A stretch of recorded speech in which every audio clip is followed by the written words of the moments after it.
اور میں آپ کو ایک کہانی سناؤں شہر مدینہ کی۔ سیدنا صدیق اکبر رضی اللہ تعالیٰ عنہ کا دور ہے کہ قحط پڑ جاتا ہے اور لوگ دانے دانے کو ترس جاتے ہیں۔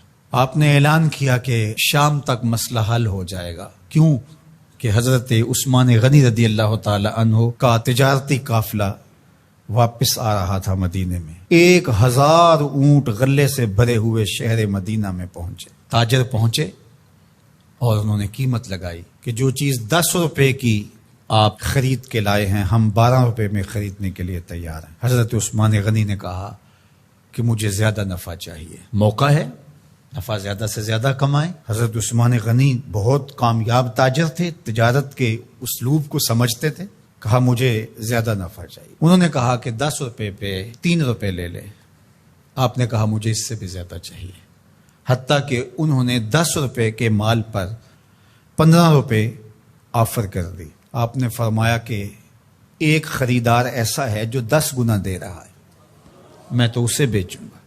انہوں نے کہا کہ وہ خریدار کون ہے جو 10 گنا دے رہا ہے، 10 روپے کی چیز 100 روپے میں خرید رہا ہے تم سے؟ تو حضرت عثمان غنی نے اپنے غلے کے انچارج سے کہا کہ یہ سارا غلہ مدینے کے غریبوں میں بانٹ دو، میرا رب مجھے 10 گنا اس کا اجر دے گا۔ یہ ہے سودا، یہ موقع آیا ہے کہ ایسا سودا کیا جائے۔ تو مشکل کی گھڑیوں میں یہ سوچیں کہ آج وہ اپنے بچوں کو لے کر کے سڑک کے کنارے بیٹھے ہیں، 5-5 6-6 کروڑ کے بنگلوں میں رہنے والوں، ان کی آرزو کیا ہے؟ ایک خیمہ کہیں سے مل جائے اور اس کو تان کر کے بیٹھ جائے، بیوی بچوں کے لیے پردہ بھی ہو جائے اور جلسہ دینے والی دھوپ سے بھی بچ جائیں۔ یہ ان کی آرزو ہے، یہ تمنا ہے، اور ہم اس خیمے کو 2 گنا 3 گنا مہنگا کرنے جا رہے ہیں۔ ذرا ایک لمحے کے لیے سوچو کہ اگر ہمارے بچوں کو یوں سڑک پہ آنا پڑ جائے، ہم اللہ کے لاڈلے تو نہیں ہیں، ابتلاؤں اور آزمائشوں سے ہمیں بھی گزرنا پڑے، آسودہ حال لوگ مانگنے پہ آج مجبور ہوئے، جو خود بانٹا کرتے تھے، دیا کرتے تھے، آج اگر کتار میں وہ لگ کے کھڑے ہیں تو قیامت نہیں ہے، تو یہ قیامت یہاں بھی تو آ سکتی تھی۔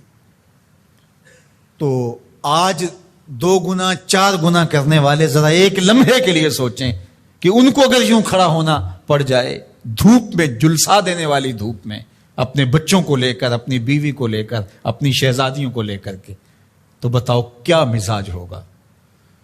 تو یہ موقع اس طرح کی کمائی کرنے کا نہیں، آخرت کی کمائی کرنے کا ہے۔ یہ موقع ان غریبوں کی دعائیں لینے کا ہے، یہ موقع ان دکھیاروں کی، لاچاروں کی، پریشان حالوں کی، مجبوروں کی، ان پھنسے ہوئے لوگوں کی دعائیں لینے کا ہے۔ دوسری میری گزارش ان لوگوں سے ہے جو بیچارے سیلاب میں پھنس گئے اور اللہ تعالیٰ جل شانہ نے ان کو موت کے منہ سے نکال کر کے زندگی نصیب فرمائی۔ اگر ان کو ضروری اشیاء خوردنی مل جاتی ہیں اور ایک خیمہ ضرورت کا مل جاتا ہے تو وہ اس پہ اکتفا کریں، اور جو یہاں سے جانے والی مدد کے لیے ٹیمیں ہیں ان کا ساتھ دیں، اور آگے ان کو ان علاقوں میں لے کر کے جائیں جہاں ابھی مدد نہیں پہنچی اور لوگوں کی شدید ضرورت ہے۔ تیسری بات میں حکومت وقت سے کہنا چاہوں گا وہ یہ کہ جو حکومت از خود ان کے لیے پیسے مختص کرتی ہے اور پوری دنیا سے ان کے لیے جو امداد آ رہی ہے، اس کی ایک ایک پائی ان حقداروں تک پہنچنی چاہیے۔ ماضی کے تجربے اچھے نہیں ہیں، بڑے تلخ تجربات سے ہم ماضی میں گزرے ہیں، یہ ان کا حق ہے۔ چاول کا ایک دانہ بھی اگر تمہارے پیٹ میں چلا گیا وہ تمہیں چین زندگی بھر نہیں لینے دے گا، تمہاری نسلوں کو بھی اس کا حساب دینا پڑے گا۔ اس لیے جو بھی مدد آ رہی ہے ان لوگوں کی اشک شوئی کے لیے، وہ 1 روپیہ ہے یا 1,00,000 روپیہ بنتا ہے فی کس کے حساب سے، پورے انصاف کے ساتھ، دیانتداری کے ساتھ، شفاف طریقے سے ان مجبوروں تک، ان لاچاروں تک، ان مفلوق الحال لوگوں تک۔ آپ تو اچھے گھروں میں رہ رہے ہو، آسودہ ماحول ہے، ہر طرح کی خیریت و عافیت اللہ نے محفوظ رکھا ہے، تو ہوس کس چیز کی؟ ان لوگوں تک پہنچاؤ جن کے مکان بھی پانی میں بہہ گئے۔ اللہ کی رضا کے لیے یہ کام کرنے کا وقت ہے، اور اس مشکل وقت میں انصاف کے ساتھ، شفافیت کے ساتھ جب حقداروں تک حق پہنچے گا تو عرش کا مالک بڑا راضی ہوگا، پاکستان کے حالات بدلیں گے۔ لیکن ماضی جیسا تجربہ ہوا تو اللہ کی ناراضگی ختم نہیں ہوگی۔ تو یہ میں گزارش کروں گا کہ شفاف طریقے سے آیان سلطنت کی ذمہ داری ہے اس آنے والی امداد کو ان تک پہنچائے۔